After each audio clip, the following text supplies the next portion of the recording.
Bulletin کا آغاز کریں اور سب سے پہلے آپ کو بتائیں کہ لاہور میں سردی کی شدت میں اضافہ، شہر کا کم سے کم درجہ حرارت 6 ڈگری سینٹی گریڈ ریکارڈ، زیادہ سے زیادہ درجہ حرارت 13 ڈگری سینٹی گریڈ تک جانے کا امکان۔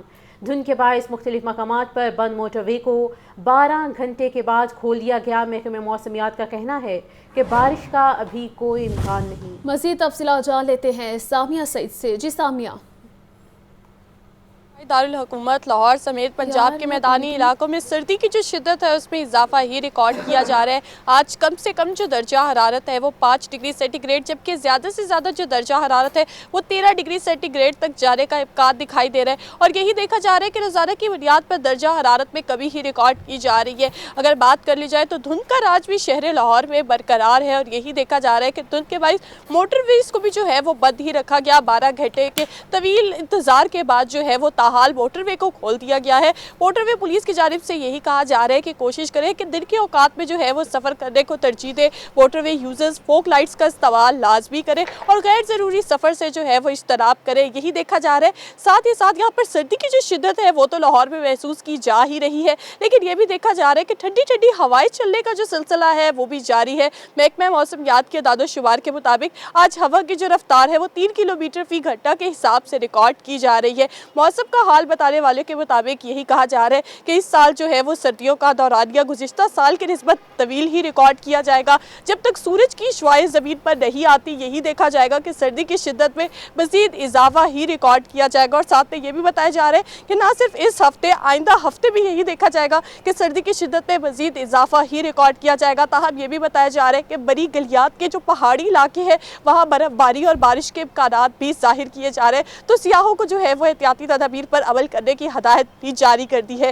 سردی کی شدت میں آج بھی لاہور میں اضافہ ہی دیکھا جا رہا ہے۔ سردی کے باعث اور دھند کے باعث یہ دیکھا گیا کہ صبح سویرے سے ہی موٹر وے M2، M3 اور M5 کو جو ہے وہ بند کر دیا گیا، لیکن تاحال موٹر وے کو جو ہے وہ تو کھول دیا گیا ہے، لیکن شہری پھر بھی احتیاطی تدابیر پر عمل کرے، اور یہی دیکھا جا رہا ہے جس حساب سے لاہور میں سردی بڑھتی ہی جا رہی ہے۔ سردی میں اضافے کے ساتھ ہی نزلہ، کھانسی، زکام، خشک جو کھانسی ہے وہ تیزی سے امراض جو ہے وہ اس کے پھیلتے ہوئے دکھائی دے رہے ہیں، تو شہری اپنی حفاظت خود کریں، گھروں سے باہر نکلتے ہوئے جیکٹیں، جرسیاں جو ہے وہ استعمال کریں تاکہ سردی سے جو ہے وہ بچا جا سکے۔ تاہم ابھی تو محکمہ موسمیات کی جانب سے یہی کہا جا رہا ہے کہ سردی اسی طریقے سے رہے گی، آئندہ ہفتے بھی جو ہے وہ سردی میں مزید اضافہ ہوتا ہوا ہی دکھائی دے گا، اور بارش برسنے کے جو ہے وہ تاہم کوئی امکانات ظاہر نہیں کیے جا رہے۔ اسی طریقے سے اگر بات کر لی جائے اسموگ کے حوالے سے تو آج آلودگی کے اعتبار سے لاہور دنیا میں 6 نمبر پر ریکارڈ کیا جا رہا ہے۔ گزشتہ 2-3 دنوں سے یہی دیکھا جا رہا ہے کہ آلودگی میں بھی قدرے کمی ریکارڈ کی جا رہی ہے۔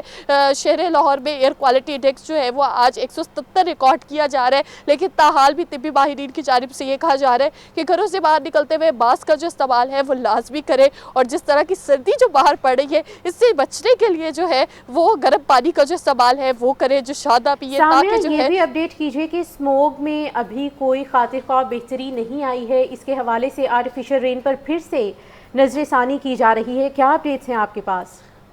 جی بالکل، نگران حکومت کی جانب سے یہی کہا جا رہا ہے کہ ایک بار پھر سے جنوری کے مہینے میں جو ہے وہ مصنوعی بارش برسائی جائے گی، اور یہ بھی کہا جا رہا ہے کہ اس ہفتے جو ہے وہ چین کی ماہر ماحولیات کی جو خصوصی ٹیم ہے وہ لاہور کا دورہ کرے گی۔ تمام تر وجوہات کو سامنے لایا جائے گا جو اسموگ میں اضافہ کر رہی ہے، کیونکہ پہلے تو یہی بتایا جا رہا تھا کہ دھواں چھوڑنے والی گاڑیاں، فیکٹریوں کی وجہ سے جو ہے وہ اسموگ میں دن بدن اضافہ ہوتا ہوا ہی دکھائی دیا، لیکن یہ دیکھا گیا کہ حکومت کی جانب سے، پولیس کی جانب سے دھواں چھوڑنے والی گاڑیوں کے خلاف کارروائیاں بھی کی گئی، لیکن پھر بھی جو ہے وہ اسموگ پر تاحال بھی قابو نہ پایا جا سکے۔ تو پنجاب حکومت کی جانب سے یہی کہا جا رہا ہے کہ جنوری کے مہینے میں جو ہے وہ ایک بار پھر سے مصنوعی بارش برسائی جائے گی۔ یو اے کی جو خصوصی ٹیم تھی ان کا شکریہ بھی ادا کیا گیا، اور یہ کہا گیا کہ آپ نے پہلی بار جو ہے وہ لاہور میں مصنوعی بارش کروائی گئی ہے، آپ کا نام جو ہے وہ تاریخ میں لکھا جائے گا۔ اور یہی بھی بتایا جا رہا ہے کہ دسمبر کے مہینے میں جو مصنوعی بارش کروائی گئی تھی ہم نے بھی دیکھا کہ آلودگی میں اس سے کمی آئی، 3-4 دن تو ہے جو ایئر کوالٹی انڈیکس تھا وہ 200 سے کم ریکارڈ کیا گیا۔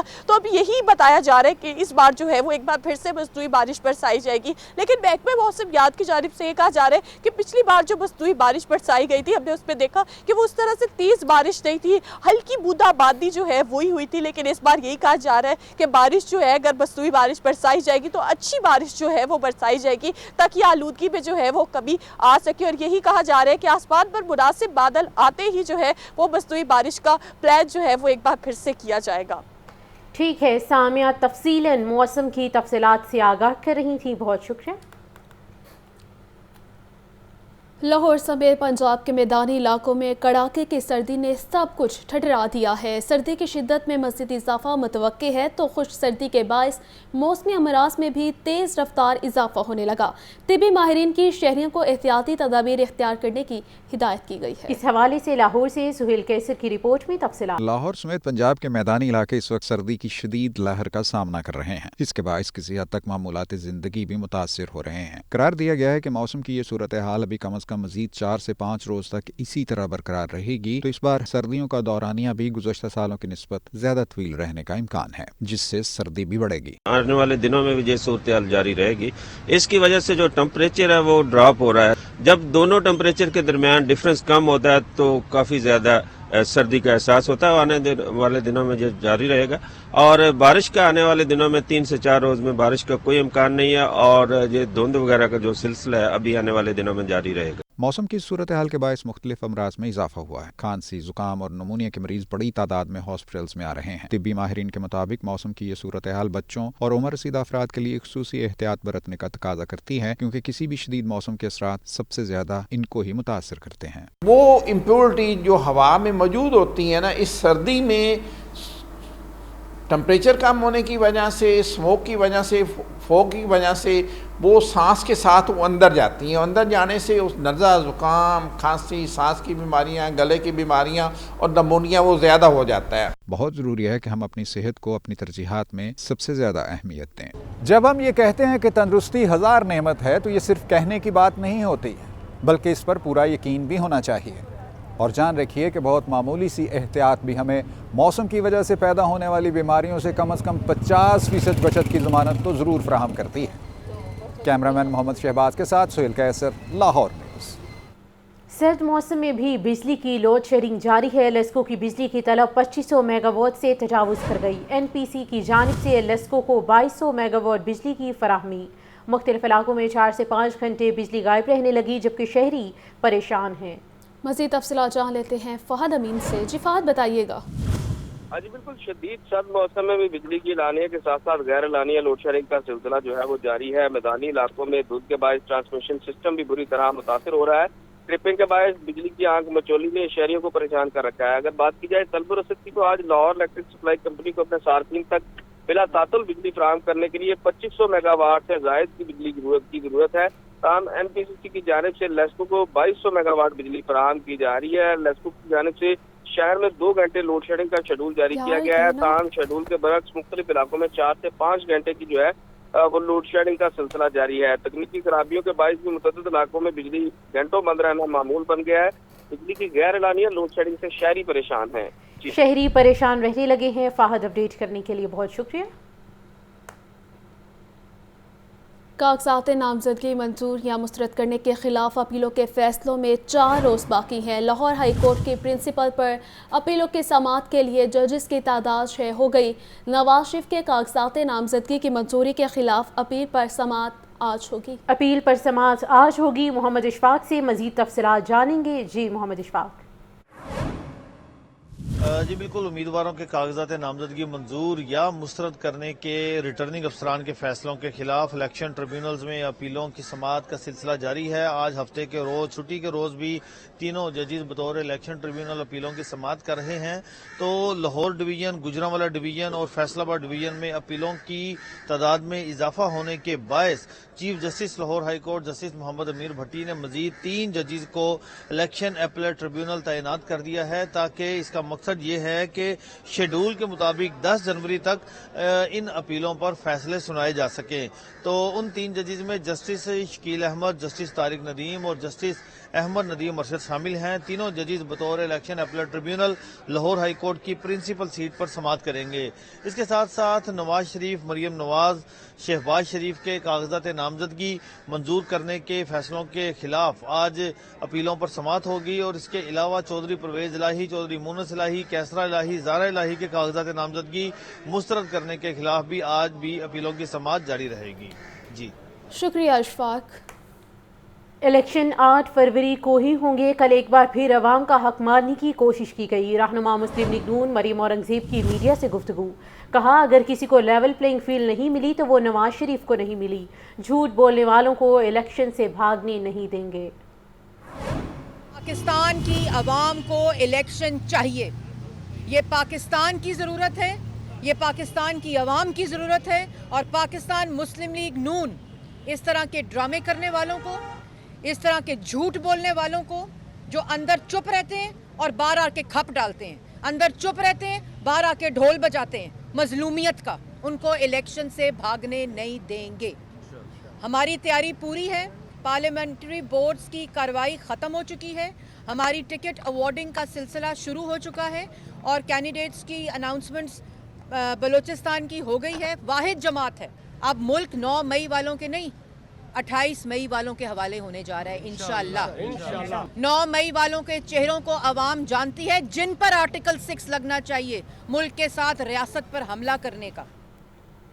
شہباز شریف کے حلقہ NA 132 سے کاغذات نامزدگی کی منظوری کے خلاف اپیل پر سماعت. درخواست گزار شاہد اور قضائی دوسری بار بھی عدالت کے طلب کرنے پر پیش نہ ہوئے. عدالت نے درخواست گزار کو رجسٹرار آفس کے اعتراضات پر بحث کرنے کا آخری موقع دے دیا. شہباز شریف کے حلقہ NA 132 سے کاغذات نامزدگی کی منظوری کے خلاف اپیل پر سماعت. درخواست گزار شاہد اور اقضئی دوسری بار بھی عدالت کے طلب کرنے پر پیش نہ ہوئے.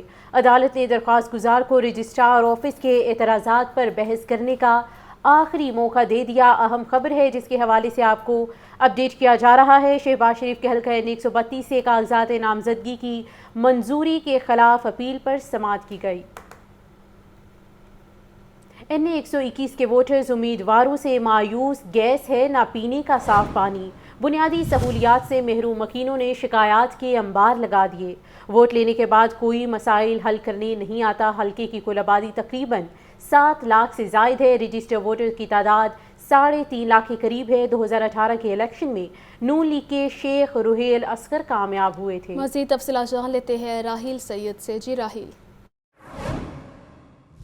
یہ الیکشن 2024 کی آمد ہے, جہاں پر امیدوار جو ہے وہ ووٹ مانگنے کے لیے جو ہے وہ تیاریاں کریں. وہیں پر ووٹر بھی جو ہے وہ بڑے متحرک نظر آتے ہیں تاکہ اپنے مسائل کے حوالے سے جو ہے وہ اپنے امیدواروں کو آگاہ کر سکیں. میں موجود ہوں اس وقت NA کا حلقہ 121 پہ, جو 2018 میں 128 حلقہ تھا اور 2013 کے الیکشن میں 124 کا جو ہے وہ حلقہ تھا. یہاں پر جو ہے وہ ابھی تک مسلم لیگ نون کے امیدوار جو ہیں وہ شیخ روہیل اصغر وہ زیادہ جو ہے وہ ابھی تک سامنے آ چکے ہیں, جبکہ جو ہے PTI اور اس کے علاوہ پیپلز پارٹی اور دیگر جماعتوں کے امیدواروں کا بھی حتمی طور پر فیصلہ نہیں ہوا. نون لیگ بھی جو ہے وہ بھی حتمی فیصلہ نہیں کر سکی, لیکن کہا یہ جا رہا ہے کہ شاید روہیل اصغر کو جو ہے وہ اس حلقے سے ٹکٹ ملے گی. ہمارے ساتھ اہل علاقہ بھی موجود ہیں, ان سے بھی بات کرتے ہیں کہ اس علاقے کے مسائل کیا ہیں جو ابھی تک جو ہے حل نہیں ہو سکے. اچھا, کیا کہیں گے اس علاقے کے بڑے مسائل کون سے ہیں؟ تاروں کا بہت زیادہ مسئلہ ہے کہ یہ ادھر کے جگہ جگہ پہ یہ کیبل کی تاریں سب سے پہلے, اور الیکٹرک تاریں مسئلہ بنا ہوا ہے سر. یہ الیکٹرک تاروں کا جو ہے وہ مسئلہ ہے. کیا کہیں گے یہاں پر اب امیدوار آئیں گے ووٹ مانگنے کے لیے, کوئی تیاریاں کی ہیں ان سے کہ ہمارے علاقے کے مسائل بھی حل کریں؟ ووٹ تو دیں گے, ضرور دیں گے, یہ ہمارا حق ہے جی, ووٹ دینا تو حق ہے. تو کہنے کا مطلب ہے ہمارے مسئلے بھی حل ہونے چاہیے. یہ جو سیوریج کا مسئلہ ہے, یہ گیس کا مسئلہ, پانی کا مسئلہ ہے, آتا ہی نہیں ہے. صبح آتا ہے تو رات کو نہیں آتا, رات کو آتا ہے تو صبح نہیں آتا. کیا کہیں گے آپ, کیا علاقے کے مسائل ہیں جو ابھی تک حل نہیں ہو پا رہے؟ جو مسائل ہیں یہاں پہ سب سے بڑا مسائل ہے گیس کا, پانی کا ہے. یہ گلیوں کا حال دیکھ لو کیا ہے. یہاں کو ایمرجنسی ہو جائے تو کیا کر سکتے ہیں ہم؟ یہ تو ان کو لیڈروں کو چاہیے نہ کرنے, ووٹ لے لیتے ہیں دوبارہ شکل نہیں دکھاتے. بے بس نظر آتے ہیں یہاں کے ووٹرز بھی اور جو منتخب نمائندے ہوتے ہیں, کیونکہ یہاں پر لوگوں کا کہنا یہی ہے کہ جیت جاتے ہیں اس کے بعد نظر نہیں آتے, لیکن محکمے جو ہیں وہ کام نہیں کرتے. محکموں نے کام کرنا ہے, یہ ذمہ داری ہے. منتخب MNAs اور MPs جو یہاں پہ منتخب ہوں وہ کام کروائیں لوگوں کے, صرف ووٹ حاصل نہ کریں. حلقہ NA 121 جو ہے وہ مسائل جو ہے اس کے بہت زیادہ نظر آ رہے ہیں. دیکھنا یہ ہے کہ جو جس پارٹی کا بھی جو MNA یا MPs منتخب ہوتے ہیں وہ اس علاقے کے مسائل کو کس طرح حل کر پائیں گے. جی ٹھیک ہے, بہت شکریہ. قذافی اسٹیڈیم میں انڈر 19 کرکٹ ٹیم کے کپتان ساتھ بیک پریس کانفرنس کر رہے ہیں. اس میں امپروومنٹ بھی آ رہی ہے. اور آپ نے کیا فیوریٹ پلیئر میرا as a wicket keeper batsman, مجھے وکٹ کیپنگ میں راشد لطیف اور کرن بابر اعظم بیٹسمین پسند ہیں. ساتھ ادھر ہے پاکستان انڈر 19 ٹیم کی کپتانی کر رہے ہیں, اور میگا ایونٹ ایک اعزاز کی بات ہوتی ہے کہ ورلڈ کپ جیسے ایونٹ میں ایک ٹیم کی قیادت کرنا. تو کتنا چیلنجنگ سمجھتے ہیں اس ایونٹ کے لیے, اور ایز کیپٹن کس پلیئر سے زیادہ امیدیں ہیں جو میگا ایونٹ میں اچھا پرفارم کرے گا؟ دیکھیے, سب سے پہلے تو آپ نے یہ کہا کہ پاکستان ٹیم کی کپتانی کرنا میرے لیے بہت پراؤڈ مومنٹ ہے یہ کہ میں پاکستان ٹیم کے لیے کیپٹن کروں گا اتنے بڑے ایونٹ میں. اور کسی بھی ایک ایسے پلیئر سے میں نہیں کرتا, میری ٹیم ہے 11 پلیئر ہیں, ہم لوگ کھیلیں گے میچ میں, تو میرا یہی ہے کہ میں کسی آنر کوئی بھی پرفارم کر سکتا ہے اچھا, تو میں اپنی پوری 11 سے انشاءاللہ امیدیں رکھوں گا. لاسٹ ایونٹ آپ کھیلے تو بڑا اچھا ٹورنامنٹ آپ کا چل رہا تھا, لیکن لاسٹ پہ آپ اس طرح کی ٹیم سے ہارے کہ ایکسپیکٹ نہیں کر رہے تھے کہ آپ ان سے ہار جائیں گے. بالکل. اور اس دفعہ بھی آپ کا جو پول ہے وہ اس میں ایک آدھی ٹیم ایسی ہے کہ آپ کو وہ پلان کیا ہے کوچ نے دیا ہے کہ آپ کو لاسٹ تک ہلکا نہیں پڑنا. اس میچ میں ایسا لگا کہ آپ شاید بہت ریلیکس ہو گئے تھے. یہ بھی ہے کہ مطلب آپ کی بات صحیح ہے کہ ہم شاید ریلیکس ہو گئے اس مومنٹ پہ, لیکن اب ہمارا جو فردر میچز ہیں اس میں ہماری جو بھی ٹیم آئے گی ہم اس کو کوشش کریں گے کہ ایک اچھا پلان کر کے چلیں اور یہ ریلیکس نہ ہو, جو غلطی ہم نے کری ہیں اس کو دوبارہ نہ کریں. انڈیا کے اگینسٹ جو ہے وہ پاکستان جیتا ایشیا کپ کے اندر, تو ورلڈ کپ کے اندر کیسی پریپریشن ہے اور انڈیا کے میچ کا پریشر کتنا ڈفرینٹ ہوتا ہے, اور اس کے ساتھ ساتھ آسٹریلیا نیوزی لینڈ جیسی بڑی ٹیمیں بھی جو ہے وہ ورلڈ کپ کے اندر اس سے مقابلہ ہو سکتا ہے, تو ان کی ویکنیس اور اسٹرینتھ پہ کیا کام ہوا ہے؟ سب سے پہلے تو آپ نے انڈیا کی بات کری, تو انڈیا سے ہمارا جب میچ تھا ہم نے ایک نارمل میچ سمجھ کے کھیلا تھا. ہم نے ایسی کوئی یہ نہیں کرا تھا کہ انڈیا سے میچ ہے تو ہم لوگ الگ پلاننگ, یہ وہ نارمل میچ جو ہوتے ہیں ہمارے, جس سے افغانستان سے تھے, نیپال سے تھے, وہی پلان کر کے گئے تھے. اور باقی ابھی ہمارے پول میں انڈیا تو ہے نہیں, اور جو بھی ٹیم آئے گی, آسٹریلیا ہو, انگلینڈ ہو, نیوزی لینڈ ہو, ساؤتھ افریقہ ہو, ہم اس کو اس کی پلاننگ کریں گے اور انشاءاللہ اچھی گیڑ کھیلیں گے. ساتھ آپ کی ٹیم میں اگر بولرز کی بات کریں, محمد ذیشان ہے, عبید شاہ ہے, اسی طرح حبیب حلیل ہے, آپ کو لگتا ہے کہ یہ بولر پاکستان کی جانب سے اچھے بھی ہیں, چونکہ دوسری ٹیموں کی نسبت اگر دیکھیں تو آپ کتنے ایکسائٹیڈ ہیں ان سے؟ یہی ہمارے بیسٹ بالر ہیں پورے پاکستان 19 میں, اور میرے حساب سے یہی آپ نے لاسٹ ایونٹ بھی دیکھا ہے تو ماشاءاللہ بہت اچھی بالنگ کری ہے چاروں نے, تو انہی سے میں ایکسپیکٹ کروں گا کہ یہ اپنے بڑے چیلنجنگ میچ میں بھی اچھی بالنگ کریں. ساتھ لاسٹ ہم ورلڈ کپ جو ہے 2005 میں جیتے تھے سرفراز کی کپتانی میں, اس سے پہلے ہم 2003 میں جیتے خالد لطیف کی کپتانی میں, تو آپ تیسرے کپتان ہوں گے اگر ہم یہ ورلڈ کپ جیتتے ہیں, تو کوئی کسی قسم کا آپ پہ ایز اے کیپٹن پریشر ہے یا آپ اس کو ایز اے فن لے رہے ہیں کپتانی کو؟ نہیں, پریشر تو میرے پر کسی چیز کا نہیں ہے. کیوں ہوگا پریشر؟ میں پاکستان ٹیم کو لیڈ کر رہا ہوں, میں 1.5 سال ہو گیا مجھے لیڈ کرتے ہوئے, تو مجھے ایز اے کیپٹنسی کوئی پریشر نہیں ہے. میں بہت انجوائے کرتا ہوں اس کو, اور میرا یہ ہوتا ہے کہ میں as a captain, as a batsman اور وکٹ کیپر تینوں رول میں ایک اچھا پلے کروں پاکستان کی طرف سے. ساتھ ورلڈ کپ آپ کھیلنے جا رہی ہیں, بڑا ٹورنامنٹ ہے, آپ کو کیا لگتا ہے